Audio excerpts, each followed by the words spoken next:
প্রিয় দর্শক, ব্যবসার খবর পেজ থেকে স্বাগত জানাচ্ছি। আমি এম এ কবির। আমি সবসময় আপনাদের বিভিন্ন ব্যবসার আইডিয়া নিয়ে কাজ করে থাকি। আজকে আপনাদের জানাবো স্পেশাল আমরা যে বড়, বড় গরুগুলো দেখে থাকি, আমাদেরও ইচ্ছা হয় যে এই ধরনের স্পেশাল ব্রিড নিয়ে কাজ করার। সেই স্পেশাল গরুগুলো যেগুলোর ওজন প্রায় 1000 কেজির আশেপাশে হয়ে থাকে। এই ধরনের গরুগুলো নিয়ে কাজ করতে গেলে কি ধরনের ব্যবস্থাপনা আমাদের নিতে হবে? কোন ধরনের ব্রিড নিয়ে কাজ করতে হবে? আমাদের ফুড ম্যানেজমেন্ট, ব্যবস্থাপনা, রোগবালাই সবকিছু নিয়ে আমরা একটু কথা বলবো। আর.কে অ্যাগ্রো ফার্ম যারা প্রায় 10 থেকে 11 বছর ধরে এই ক্যাটল নিয়ে কাজ করছেন। নারায়ণগঞ্জে গোদাইনাইলে তাদের এই ফার্ম অবস্থিত। আমরা শুরুতেই ভাই আপনার কাছ থেকে একটু জানতে চাচ্ছি যে এই যে বড়, বড় গরুগুলো দেখে সবাই খুব খুশি হচ্ছে, ছবি তুলছে। তো এই যে এত সুন্দর, সুন্দর গরুগুলোর ব্যাপারে আপনাদের একটু জানতে চাচ্ছি এবং সবারই ইচ্ছা থাকে।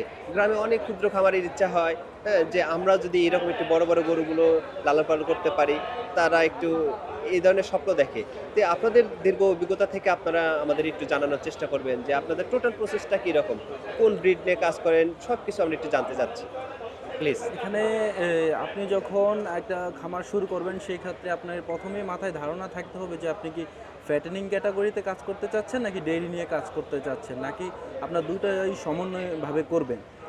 এই ক্ষেত্রে অনেকেই ডিসিশন মানে ভুল নিলে তার অনেকটাই তাকে পরবর্তীতে সমস্যার সম্মুখীন হইতে হবে, কারণ এক একটা জোন বা এরিয়া বেসড বা এক একটা এলাকা বা সেই যে জেলাতে শুরু করতে চাচ্ছে তার খামারটা, সেই এলাকার চাহিদার উপর ডিপেন্ড করে সে কি ফ্যাটেনিংয়ে যাবে নাকি ডেইরিতে তার বেশি বেটার হবে। তো এই জিনিসটা আসলে অনেকে বোঝে এবং অনেকে না বুঝেই শুরু করে ফেলে। অনলাইনে ঘাটাঘাটি করে অনেকে খামারি হতে চায়, ওই ধরনের খামারি বা উদ্যোক্তা হওয়া যাবে না।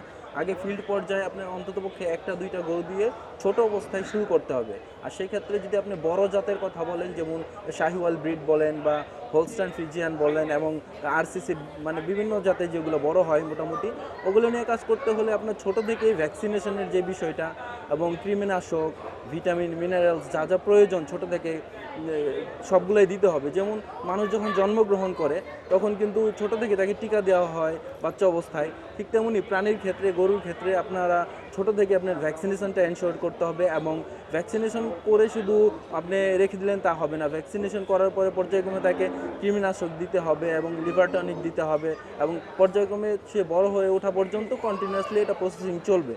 সেই ক্ষেত্রে আপনারা প্রাণী সম্পদ অধিদপ্তর থেকে সহায়তা নিতে পারেন এবং যারা এআই কর্মী আছেন যারা এই সেক্টর নিয়ে কাজ করে তাদের হেল্প নিতে পারেন এবং বড় বড় খামারি যারা আছে যাদের অভিজ্ঞতা বেশি তাদের খামার ভিজিট করার পাশাপাশি তাদের কাছ থেকে বিভিন্ন নলেজ গ্যাদার করে দেন আপনারা স্টার্ট করতে পারেন। তবে একেবারে ফ্রেশ অবস্থায় খামারি হতে যাবেন না, তাহলে সেক্ষেত্রে আপনারা অনেকটা বিপত্তিকর অবস্থায় পড়ে যাবেন এবং ক্ষতির সম্মুখীন হবেন।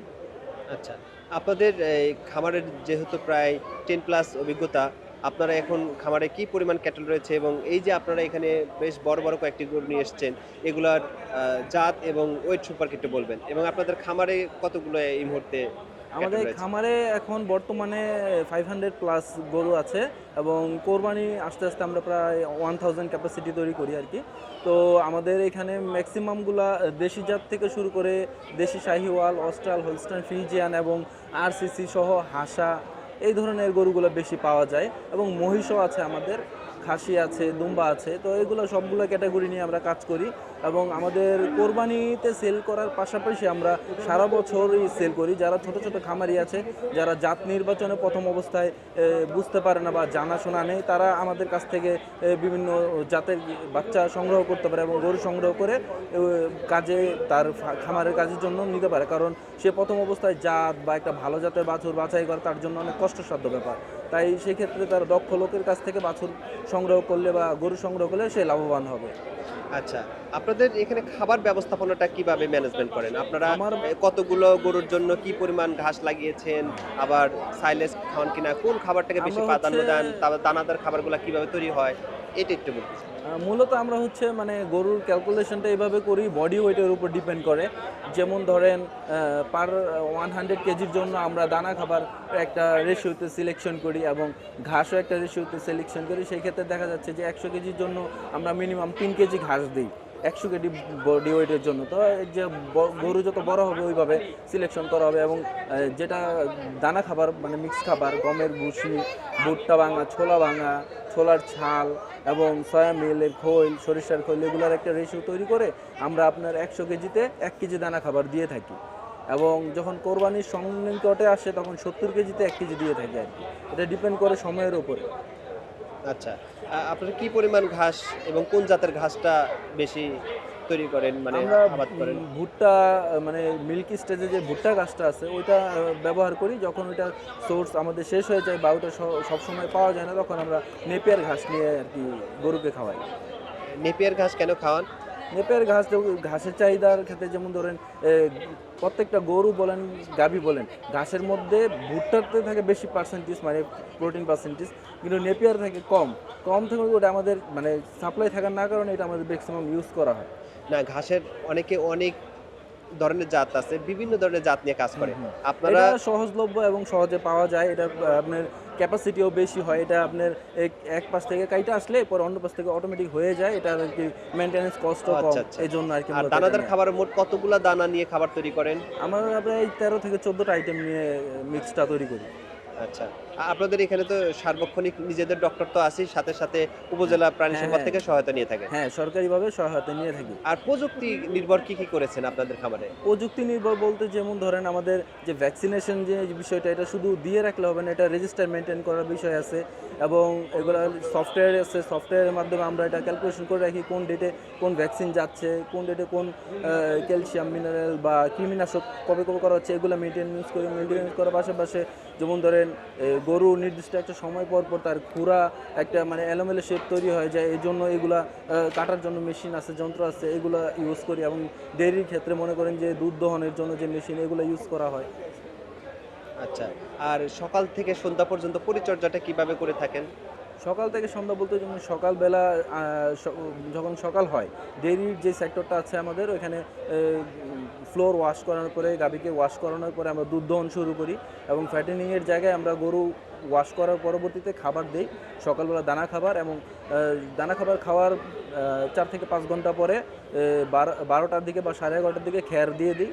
খ্যার খাওয়ার পরে সে রেস্টে চলে যায়, আবার বিকালে সে দানা খাবার খায় এবং রাত্রে একবার খ্যার দেওয়া হয়। এইভাবে সারাদিনের প্রসেসিং চলতে থাকে। আচ্ছা, খাবার যে দিয়ে থাকেন ওখানে অনেকে গোল সিস্টেম দিয়ে থাকে, অনেকে হচ্ছে ফ্লোরে দেয়, আপনারা কোনটা মেইনটেইন করেন? আমাদের এই যে আপনি দেখতে পাবেন আমাদের যে বল চারি সিস্টেম আছে, এরকম রো এবং শেড করা আছে, আমরা এটা ইউজ করি।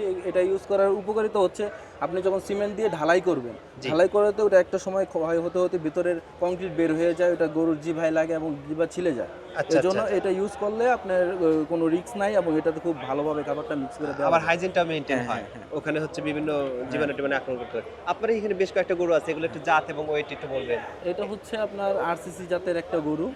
আচ্ছা, এটার ওয়েট কত এবং বয়স কত? এটা ওয়েট আছে প্রায় 800 কেজি আর হচ্ছে 4 দাঁত এটা। আচ্ছা, এইটা আপনারা শুধু প্রদর্শনের জন্য রাখছেন নাকি বিক্রির? এগুলো এখন প্রদর্শনীর জন্য আনছি। এগুলো আমরা সম্ভবত 27 সালে সেল করার চিন্তা ভাবনা করি। আচ্ছা, তার মানে এখন প্রাইস চাচ্ছেনই না? না, কোনো ধরনের প্রাইসের মধ্যেই নেই এখন। আচ্ছা, এটা কি জাত? এটা হচ্ছে সাইওয়ালের সাথে আরএসএল আর কি জাত বলে, সাইওয়ালের সাথে হোলস্টাইন ফ্রিজিয়ানের ক্রস।